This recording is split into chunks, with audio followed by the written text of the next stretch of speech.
ఈరోజు ఒక చిన్న స్టోరీ చెప్పబుద్ధి అవుతుంది. అదేంటంటే ఒక స్నేక్ వెళ్తూ ఉంటున్నప్పుడు దారిలో దానికి ఒక పాక్యుపైన్ అదే ముళ్ళపంది కనిపించి దానికి ఆ ముళ్ళపందిని తినాలి అని చిన్న కోరిక పడుతుంది అనమాట. అప్పుడు అది వెళ్ళేసేసి ఆ ముళ్ళపందిని కంప్లీట్గా చుట్టుముట్టేసి టైట్గా గట్టిగా పట్టుకున్నప్పుడు ముళ్ళపందికి ఆబ్వియస్గా తనని తను ప్రొటెక్ట్ చేసుకోవడం కోసం ముళ్ళు బయటికి తీస్తుంది కదా. సో తనని తను ప్రొటెక్ట్ చేసుకోవడం కోసం అది ముళ్ళు బయటికి తీయగానే ఆ చుట్టుకున్న పాముకు ముళ్ళన్నీ గుచ్చుకున్నప్పుడు ఏంటి, పాముకి ఆబ్వియస్గా నొప్పి వస్తుంది కదా. అయినా నొప్పి వచ్చినప్పటికీ అది వదలలేదు, ఎందుకంటే పాముకు ఆ ముళ్ళపంది కావాలి.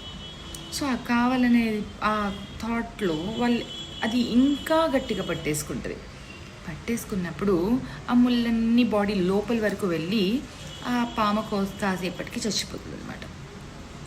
సో ఇక్కడ మారల్ ఏంటంటే, ఎదుటి మనిషి ముళ్ళపంది లాంటి మనిషి దగ్గర తనని తను ప్రొటెక్ట్ చేసుకోవడానికి వెపన్ లాగా ముళ్ళు ఉంటాయన్నమాట. ఓకే, అది తెలియక మన ఆశ, మన కోరిక ఏంటంటే ఆ మనిషి మనకి కావాలి అనే ఆ థాట్లో మనం వాళ్ళను వదులుకోకూడదు అనే దాంట్లో చాలా గట్టిగా పట్టేసుకుంటాం. అలాంటప్పుడు ముళ్ళు గుచ్చుకునేవి మనకే. సో ఇక్కడ మనం తెలుసుకోవాల్సింది ఏంటంటే, ఎవరిని ఎప్పుడు ఎక్కడ ఎలా వదిలేయాలని తెలిస్తే మనల్ని కూడా మనం ప్రొటెక్ట్ చేసుకోవచ్చు.